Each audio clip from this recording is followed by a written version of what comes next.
Hello, folks. This month we're going to talk about organizing our email. Many of us use email in our daily lives. We send and receive email about a variety of subjects. Many of us have become totally dependent on the use of email to communicate with people and organizations. We use email to communicate with business partners, clients, family, and friends. Most emails we receive are simple text messages, but many emails have attachments with them, including a variety of information, such as word processing documents, PDF files, spreadsheets, and pictures, to name just a few of the things we receive. We also rely on email to provide us with an electronic paper trail of the correspondence we have had with people and organizations. Maintaining email trails supports our ability to recall conversations, recall decisions, and agreements we've made. Having an email trail provides an easy-to-access record of our dealings for a particular topic or interactions with another party. It also provides a degree of non-repudiation, much like producing a signed contract or agreement with an individual. Most of us send and receive enough email that we need a strategy to store and catalog the email so we can quickly retrieve it when needed. If we have important documents, bills, and correspondence in paper form, we don't file them by keeping them in one large stack of paper like this, do we? Okay. A more organized approach is to separate documents based on topics and place them into folders. With email systems, we have the ability to create our own folders so we can organize our email based on our needs. I am using Microsoft Outlook.com to demonstrate some email concepts. Now, most email clients have the ability to create folders and to move mail into folders. These are absolutely common functions needed by all email users to organize their email. You will find similar operations in Yahoo, Gmail, Verizon, Comcast, and numerous other email clients. Okay, so here we are in Outlook.com. You'll notice in Outlook, there's some standard folders that are provided. There's the inbox. All new mail comes to the inbox. There's the junk folder, and the junk folder, junk mail gets routed automatically to your junk folder. However, it needs a little training. You need to tell it what email is junk, so future email from a particular source or on a particular topic will automatically be routed there. We have the draft folder. Drafts allow us to compose an email and not send it. We can save it and then come back to the email at a later time to send it. And then the sent folder. Every email that we send, a copy of it goes in the sent folder. Now the sent folder can get very, very large, so I'm going to give you a strategy that you can deal with retrieving information from the sent folder. Then we have the deleted folder. Anytime you delete an email, it goes into the deleted folder. So you have a chance of maybe recovering an email that you inadvertently delivered. Okay, now on my system, I created a folder called My Folders, and you see that right here. This enables me to organize information important to me by topic and not have it visibly confused with inbox junk drafts. So I have my folders, and you see this little arrow here.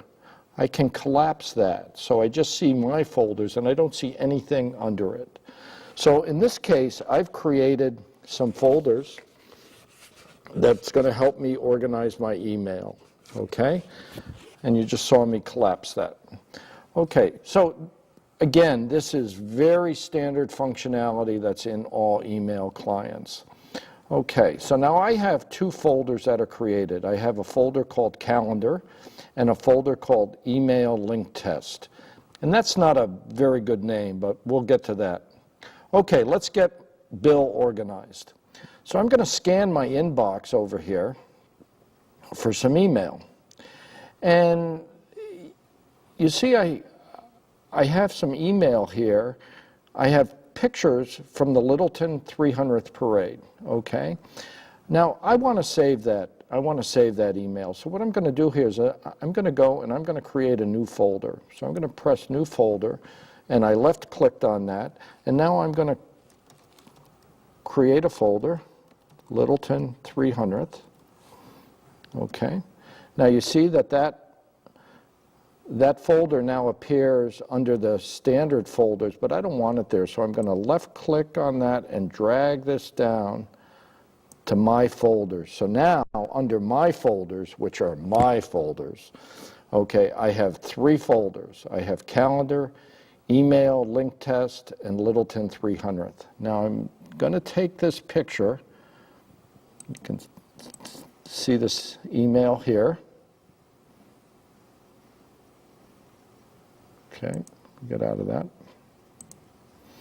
Okay, I'm sure you all remember that picture from the 300th Parade. I'm going to take that picture. I'm going to left-click on this email, and I'm holding down my left-click button, and I'm now going to drag this over to the Littleton 300th. You see it says 1 item, so now I put it there.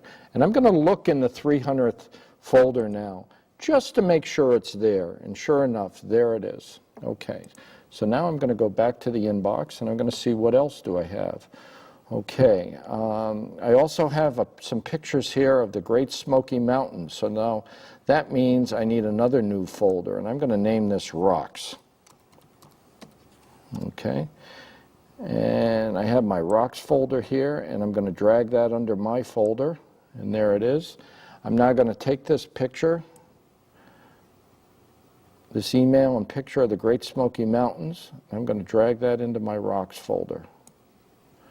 Okay, and there it is in the Rocks folder. Okay.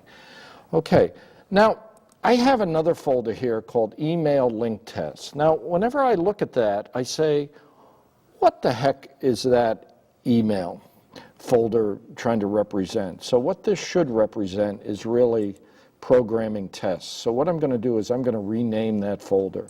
So I'm going to position on this folder, I'm going to left click, that puts the focus on there. I'm then going to right click, and that's going to let me rename this folder. So I can rename that, and I'm going to rename that Programming Tests. And you see, there we are. It has a new name there. So I'm going to go back to my inbox, and I know I have something here. I have an email here that's related to programming tests, and I'm going to drag that into there. Now you notice that this became bolded, and that's because I hadn't read that email yet. Now, one other thing I can do, and I'm going to let you experiment with this, I can check multiple emails, and I can left click and hold it down and drag them all in together. So now if I look in my programming test folder, there's all my programming tests nightly organized. Okay. Now I have an additional technique I want to make you aware of. When I send an email on an important topic, I always go into my sent folder and I drag that email to the appropriate folder for storage. This allows me to keep a folder on all the correspondence for a particular topic in one folder. After you drag your email into a folder, as we've been doing, take a look in that folder to make sure the email is there. Convince yourself these operations are doing what you expect. Remember now, how you name and organize your email is personal. You need to select an email structure and naming convention that works for you. That's it for this month. Be productive on your computer, but be safe.